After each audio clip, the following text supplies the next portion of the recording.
Había mucha expectativa ayer, te lo contábamos, respecto de esta comparecencia ante los medios de comunicación que iba a hacer el presidente Donald Trump a las 14 horas de Washington, D.C. Era la reunión, o por lo menos la exposición y la declaración ante la prensa y ante el mundo, que iba a dar después de lo que había sido lunes por la noche la reunión con los miembros del Consejo de Seguridad Nacional, donde se sabe, porque esto fue confirmado oficialmente, se discutieron los pasos a seguir para atender a la crisis venezolana, para atender a este problema que se llama Nicolás Maduro, que a pesar de todas las señales, mensajes y oportunidades que le ofreció Trump, se mantiene aferrado al poder sin dar ninguna señal de querer renunciar o irse por su cuenta. Lo habíamos anticipado también aquí.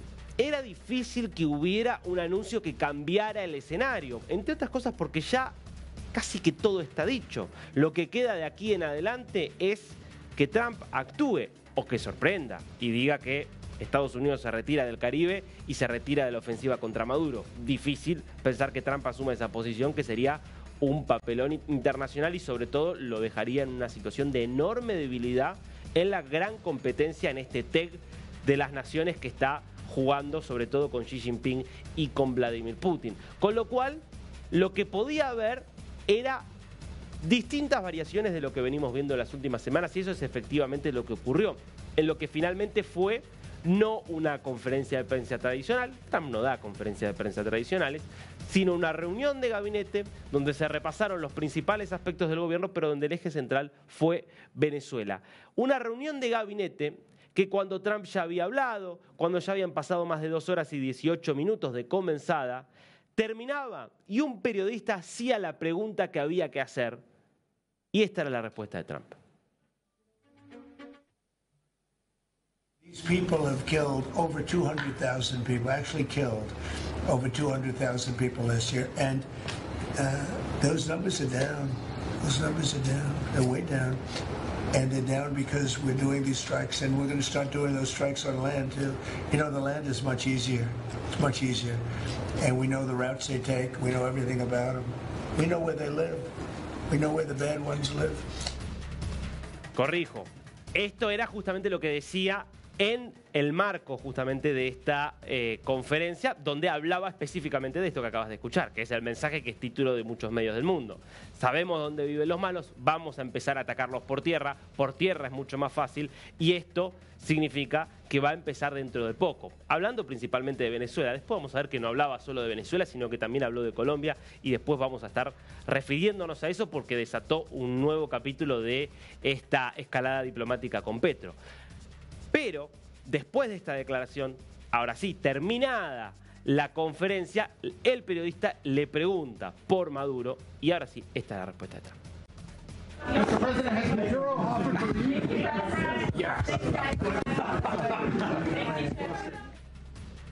Clarito, ¿no? ¿Lo podemos escuchar de vuelta? Señor presidente, ¿Maduro le ofreció dejar el poder? Mirá la respuesta, de vuelta. Mr. President, has Maduro offered to leave?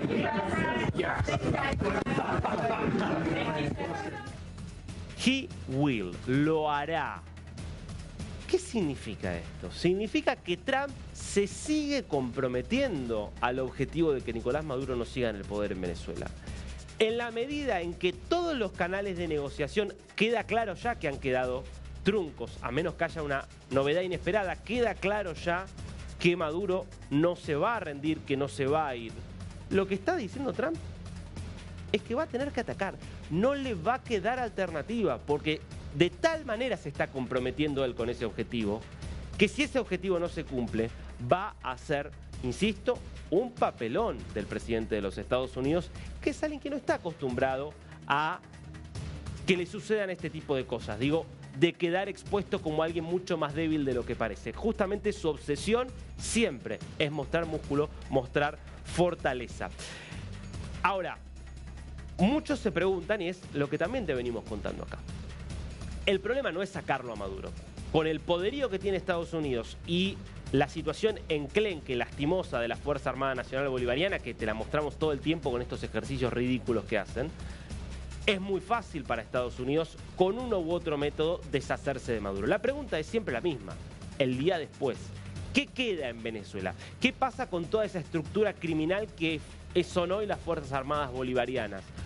¿Puede esto descender a una situación caótica? Bueno, esto fue parte de una conferencia de prensa que dio ayer una de las portavoces del Departamento de Guerra, que contó que hay un plan de contingencia para el día después, para el día en que Maduro ya no esté en el poder. Escucha. Kingsley, if Nicolas Maduro leaves Venezuela today, what role will the Department of War have in a post-Maduro Venezuela?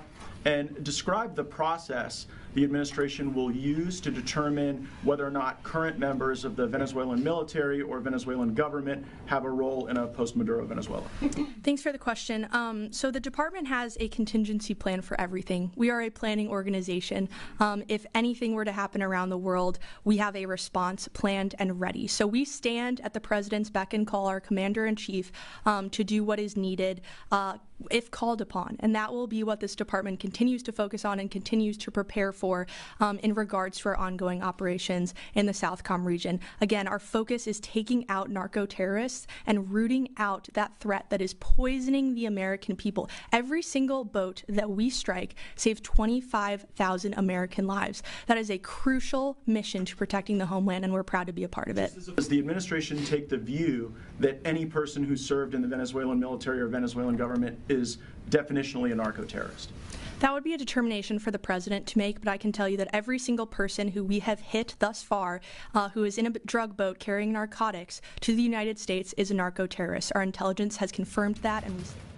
Quien preguntaba era Matt Gaetz, no cualquiera. Es el hombre que había elegido en un primer momento Trump para que fuera fiscal general y producto de una serie de escándalos personales que lo afectan y mucho a este ex representante del estado de la Florida, termina dando un paso a costado y Pam Bondi es quien luego incorpora este lugar.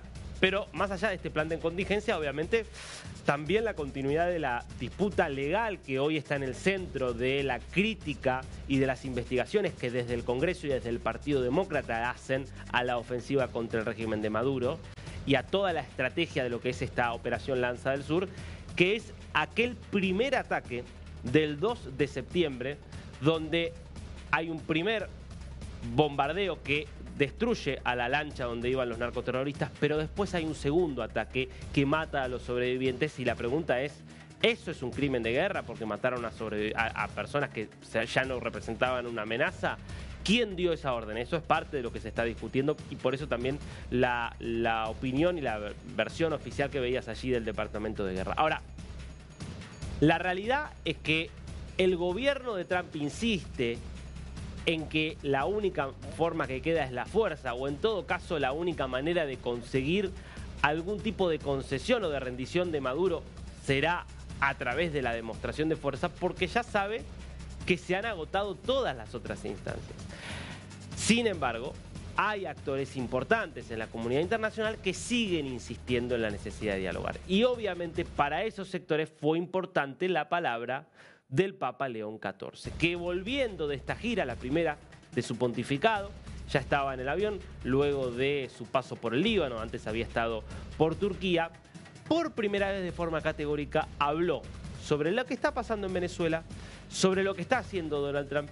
Y atención, porque algunos quisieron interpretar que esto era una defensa de Maduro. Vas a ver que tampoco es así, pero escuchad.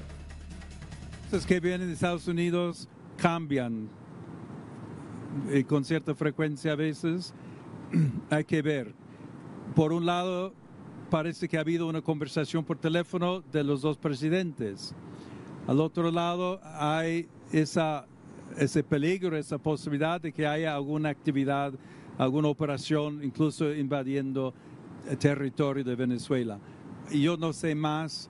Yo de nuevo creo que es, digamos, mejor buscar maneras de diálogo, quizás presión, incluso presión económica, pero buscando otra manera para cambiar, si es lo que decidan hacer en Estados Unidos. Él termina diciendo, bueno, casi que no está mal que se quiera sacar a Maduro o cambiar, y da a entender que se está hablando obviamente de cambiar el gobierno. El punto es que no sea a través de la violencia. La verdad es que sería difícil pretender achacarle al jefe de la Iglesia Católica que no apoye una acción militar. Es entendible que no apoye una acción militar. Claro, lo que muchos plantean es, bueno, pero acá no es que no hubo intento de diálogo. Hace 26 años que esto está en desarrollo. Ha habido innumerables mesas de negociación y diálogo internacional para tratar de lograr algún tipo de transición, alguna vía hacia una normalización de la política en Venezuela. Una y otra vez el régimen de Nicolás Maduro truncó cualquier perspectiva de cambio. Porque imagínate vos, está siendo hoy amenazado por el mayor ejército del planeta, por el mayor despliegue militar que se haya visto en la historia de América Latina, y aún así está aferrado al poder. ¿A vos te parece que si esto no lo disuade de permanecer en el poder, lo va a disuadir una charlita, alguna sanción económica? Es un poco el eje de esto que decía ayer en una entrevista Marco Rubio, el secretario de Estado, en una entrevista que da después de lo que fue la reunión de gabinete televisada que veíamos antes. Escuchemos a Rubio. You think, especially with the drought issue that Iran is dealing with, and Maduro basically being told, pretty much being told by the president to get out, you know, are we possibly on the verge of looking at regime change in both countries? Well, look, at the end of the day, we're Maduro, and his problem basically is that this is a guy, if you wanted to make a deal with him, I don't know how you do. He's broken every deal he's ever made. Now, that doesn't mean you shouldn't try. If you can work out a way that, you know, you can bring stability to the hemisphere, you can make Venezuela help be a country that isn't the base for Iranian influence against and activities against the United States. You could have a Venezuela that didn't traffic in drugs and didn't send people to our country like Tren de Aragua gang members and the like. That would be great. The problem is Maduro has made 5 deals with different parties over the last 10 years and has broken every single one of them. The Biden administration made a deal with Maduro. No one talks about this. He made a deal with Maduro. Here was the deal. Maduro asked that his nephews, convicted drug traffickers, be released from U.S. prisons. He asked that his chief money launderer, his money man, his bag man, be released from U.S. custody before he stood trial. In exchange, he promised to hold free and fair elections. He got the nephews back, the drug dealers. He got the bag man back, and he never did the free and fair elections. He stole the elections. He stole the elections. They suckered Joe Biden. They're not going to sucker Donald Trump. And so that's really the fundamental problem we have here. I think the president is a unique figure in modern American history. He's prepared to sit down and meet and talk to anybody. Okay, he just met the other day with the president of Syria, who has, you know, an interesting past, to say the least, in terms of his past activities. He's willing to meet with Putin. He's willing to meet with Xi. He's willing to meet with Kim Jong-un like he did in the first term. He's willing to meet with anybody. But at the end of the day, there has to be somebody that you can actually make a deal with. We've made a deal with the Chinese, but Maduro's never kept a deal. That doesn't mean the president won't try. It doesn't mean we shouldn't try. Está claro que Marco Rubio no cree en la posibilidad de que haya un acuerdo, pero porque es de todos los que están en la administración Trump el que más sabe de la realidad de Venezuela. Es el que más sabe que efectivamente esto se intentó una y otra vez y fracasó. Pero Marco Rubio es cubano, nació en Estados Unidos por supuesto, pero es de origen cubano. Conoce más que nadie en Estados Unidos la lógica con la que opera el régimen castrista. ¿Qué es el régimen que está detrás de Maduro, detrás de Diosdado Cabello, pero sobre todo de Maduro? Es un régimen que nunca se va a rendir. Es un régimen que va a apostar por la autodestrucción antes que por la rendición. Algo parecido a lo que sucede con los ayatolas en Irán.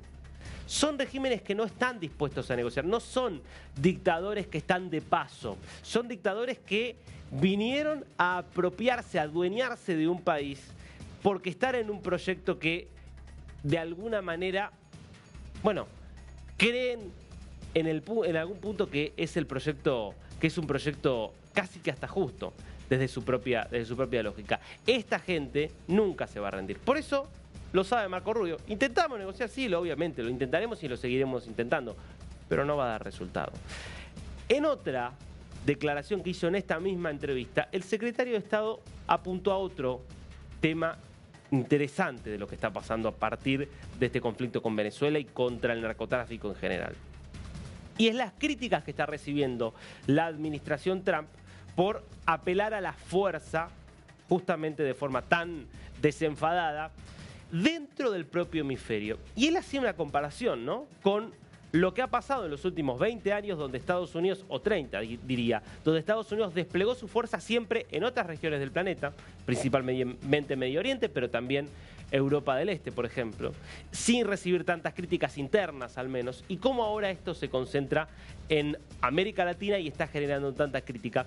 Escúchalo a Marco Rubio, porque más allá del argumento hay algo que nosotros venimos contándote aquí, y es que acá hay un cambio estratégico que excede a Venezuela. Es la decisión de Estados Unidos de priorizar su área de influencia, de priorizar el dominio sobre todo del continente americano. Es lo que explica el apoyo a Milei, es lo que explica el apoyo a Tito Asfura en Honduras, es lo que explica el apoyo a Jair Bolsonaro y la relación conflictiva con Lula. Y es, además de todo eso, lo que explica la política hacia Venezuela. Escuchar a Rubio.